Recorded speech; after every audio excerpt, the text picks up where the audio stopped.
welcome.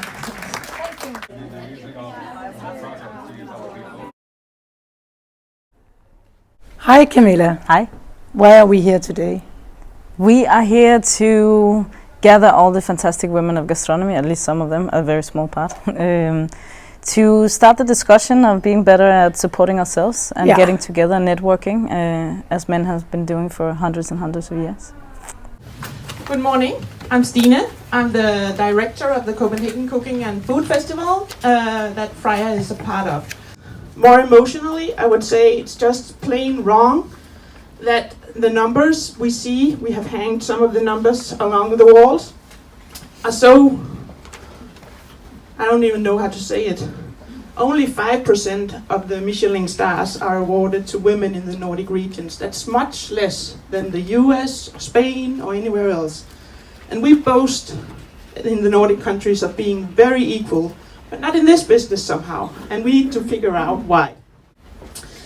A couple of years ago in the Freja Symposium, I heard Jose Andres say that if you want to go fast, go alone, but if you want to go far, go together. And I believe that to be true, and this is why I'm so happy and excited that we are so many people here today. So let's go together and let's go far. Thank you. I know that we can move forward and really change things. Stage is this beautiful woman and very talented and smart, Shakira. My name is Shakira Sibley. I am a community activist and writer based in San Francisco.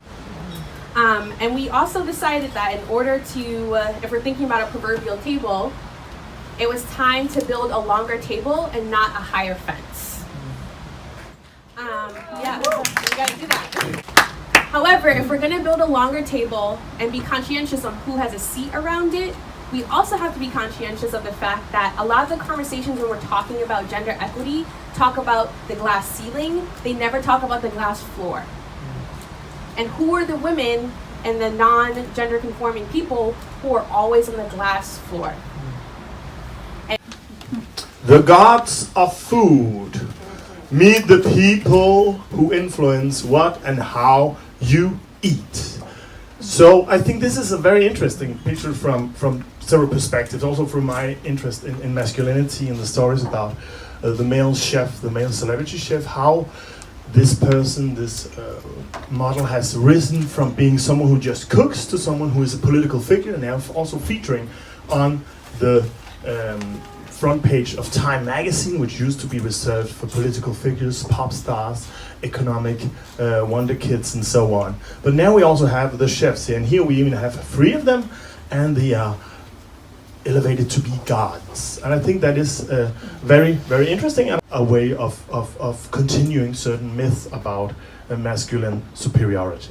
And with from a Danish context, we can say that the men were usually portrayed in 2 ways in the media, either as this professional chef in the chef's wide, who was displaying authority, competence, and so on, or like this man, Let's Go in the Kitchen and Relax, which is a prominent Danish actor called Olaf Ussing, who wrote this book back in the 60s, where men started to do the home cooking as well.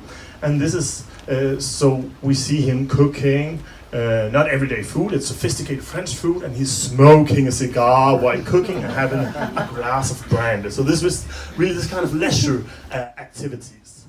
Whereas the women were much more concerned with the home, the everyday cooking. Here you have Delia Smith, who was this classic middle-class housewife talking to the public about how you should cook affordable, reasonable, healthy food. And here you have Kirsten Hüdemeyer. And it was always, you could say that while this was a kind of care for others project, care for the family, for your friends, for your husband. The men usually care for themselves, cooked for themselves or for friends, or they cooked for to polish their egos. Now, certain things has changed a little bit. One of the concepts I have invented is this I call de-chefization, where you see that male chefs in the media increasingly kind of distance themselves from the chef's wide. Food is now entering the home kitchen for men, but doing so with a purpose always. This is But there are a few unusual women. Nigella Lawson is in some terms unusual because she's one of the few that kind of put her desire out there and wants to have maximum pleasure from her cooking and can kind of play with this traditional femininity, maybe even more over crossing the norms. We could talk about the two fat ladies. When we have this rare female chef in a uniform. This is the most prominent in Denmark, Mette Blomsterberg, and she's a pastry chef. And what I find really interesting with her was that in the first show, she was in her own business, cooking up professional food. And then in the second show she was cooking at home with her daughters, everyday food, showing off that she could also be a mother. There was So, establishing the issue, I often use this to show the gender labor market. I'm working for an organization organizing blue-collar workers in Iceland, and this is the picture of us. You don't have to know Icelandic to understand this slide, but what I can say is the yellow represent women, the red represent men, and these are the different sectors.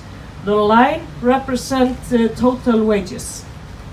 So you see in sectors handling machinery here, very important job, machinery, you know, the chauffeurs and stuff. Where men are very overrepresented, the total wages are higher. And I always want to talk about total wages because that is what is important. We don't have to always explain the different wages between men and women with hours and education and experience and everything that's used to explain away. We take the total wage difference, the total gender gap, and ask why is this gap so huge? Why aren't they as experienced? Because we don't get anywhere unless we think of the total wage gap. Hi, can you explain me why is it a bad idea to give tips in the restaurant business? Well, research has shown that if you tip, it's more a culture of sexual harassment. So it's linked to sexual harassment. When you tip, you're actually giving money to an individual for a service provided, and then it's shown that you take more liberties. Thank you. Instead of coming into a room with a bunch of lovely ladies and seeing all of you as the enemy, or she's prettier than me, or what an ugly coat, or we just have this idea that we have to criticize all the time because we feel inferior or because we think there's not room for two ladies on top, then it's like, you know, say something nice instead. Amazing woman called Christina Rosendahl. She's worked her ass off to change gender and to move on with equality within the film industry. I'm going to take you through some insights from the film industry. I'm going to show you a little visual research of your own industry, gender in film. And the Danish Film Institute is the national agency responsible for supporting and encouraging film and cinema culture. So when we saw the data about gender, we were all very surprised because the data told the wrong story.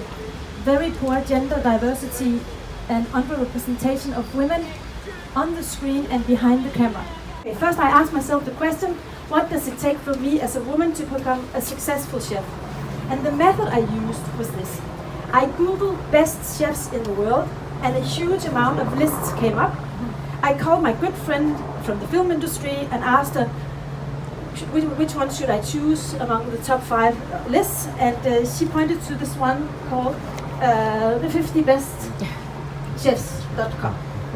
I took each name on the list and put it on Google image search, and then I picked one photo from the top line of the results, right? So this guy is proud and good at networking. This guy is seriously doing his craft in the kitchen. This guy's also pretty good at networking, I think, with the Danish friend. This guy also has like a group of people backing him up. Just to sort of sum up, male chefs have a boy band style. really good at networking. They're ambitious and professional. Professional means that they work in the kitchen on a professional, in a professional manner. Okay, it was much harder to find a list of best female chefs actually, or at least it was a more confusing process for me. Up came a lot of articles from The Guardian about a chef called Claire Smythe. Yeah. Also, I found an article called The World's Best Female Chefs. It was from the same site I just looked at, featuring the 50 best male chefs. But this new list about female chefs only gave me one female name per year, and I was after a full list for 1 year. Let's take a look at that. It's a great composition, but I don't think she's interested in networking. So this is the grandma in the Happy in the Kitchen. Great looking, Rachel Ray. And this is Chiara de Laurentiis. And Katie Lee on the beach. So if you want to become a female chef, you can either go for grandma, where you're allowed to cook and be professional, or be professional with sexy sex problem, right? Yeah. What do I do with this knowledge and the power that I have? I try to bring it on to our young female leaders. I try to recruit as good as I can more female leaders. I really and truly believe that for my company, for all of your companies, for every company, equality is the best for the company. What I also try to do is I try to think about the way I talk about other women. And had this experience this summer. Every summer we have, like we call it Folkemødet, a people's meeting at an island called Bornholm. And it's a meeting where all the politicians, all the media, and people who are interested in debating what's going on in society. And I had this debate where we talked about the same things we're talking about here. And one of my guests was our first female Prime Minister, Helle Thorning-Schmidt. And she was talking about what it felt like when she entered politics in that level. And also the same experience, the rules are made by men for hundreds and hundreds of years. And we had a great talk about that. And I was very happy afterwards. There was a lot of people listening, and it was a really good experience. So I walked around with a smile on my face.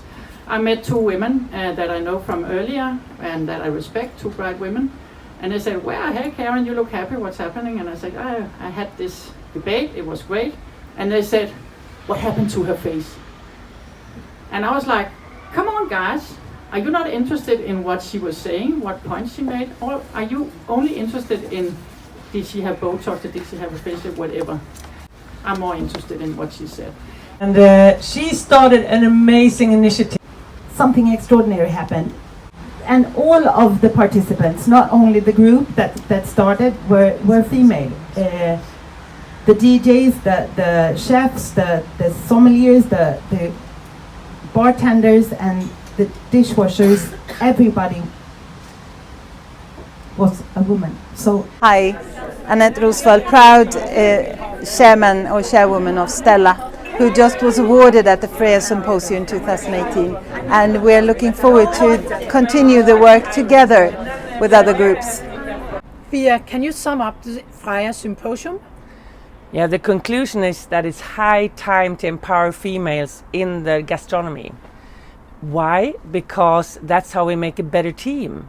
Diverse and gender equality in the kitchens and in the hospitality industry makes better winning teams. That's it. Did the symposium find some concrete things that we can do right away, straight away?